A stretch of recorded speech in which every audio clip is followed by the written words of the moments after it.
Axşamınız xeyir dostlar. Yenə də təzə bir nağılla qarşınızdayıq.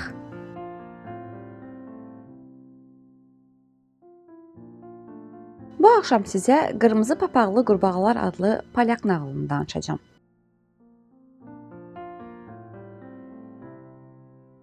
Yaşıl vadidə iki kiçik qurbağa yaşayırdı. Bu qurbağalar yaşıl rəngi heç sevmirdi. Necə sevsinlər axı? Meşə yaşıl, otlar yaşıl, su yaşıl və özləri də yaşıl idilər.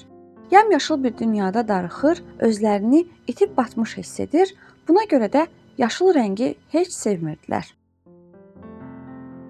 Bu yaşıl görünüşü heç sevmirəm, böyük qardaş deyirdi. Mən də, amma nə edə bilərik ki? Axı görünüşümüzü dəyişə bilmərik. Bir gün ağıllarına gözəl bir fikir gəldi. Bir ziyafət təşkil edək və qırmızı geyimli hər kəsi bu tədbirə dəvət edək. Yazdıqları dəvətnamələri meşənin müxtəlif yerlərinə asdılar. Dombagöz yaşlı qurbağa bu fikri heç bəyənmədi. Aman, balalarım, başınızı iş açacaqsınız. Ziyafət günü əvvəlcə qırmızı papaqlı ağacləyən məclisə gəldi.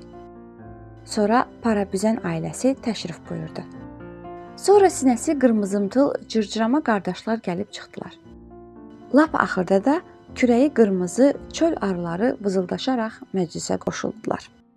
Əslində hər şey yaxşı gedirdi, amma birdən Leylək özünü çatdırdı.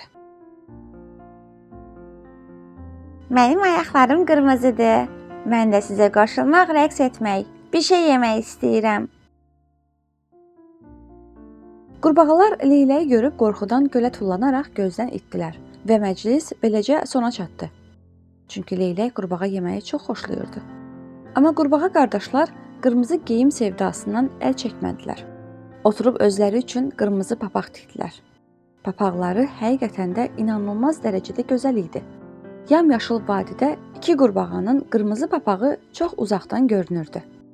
Uzaqdakı ağaca qonmuş Leylək qırmızı papaqları görüb, Bu qırmızı şeylərə bir də yaxından baxım, deyib o tərəfə uçdu. Qırmızı papaqların altında ləzzətli qurbağalar olduğunu görüb, əlbəttə ki, onları təqib etməyə başladı. Qurbağa qardaşlar təlaş içində sağa-sola qaçır, amma heç cür onları tutmaq istəyən Leyləkdən canlarını qurtara bilmirdilər. Bildikləri bütün fəndləri işlətdilər. Amma faydası yox idi. Heç nə edə bilmirdilər. Artıq tamamilə təslim olmağa qərar verdilər ki, müdrik qurbağa onların köməyinə çatdı. Qırmızı papaqlarınızı atın. Leylək papaqlarınızı görüb sizə asanlıqla tapır. Qurbağa qardaşlar papaqlarını çıxarıb atdılar və Leyləkdən xilas oldular. O gündən sonra yaşıl rəngin onları düşməndən qoruyan ən gözəl silah olduğunu anladılar və bu rəngi çox sevdilər.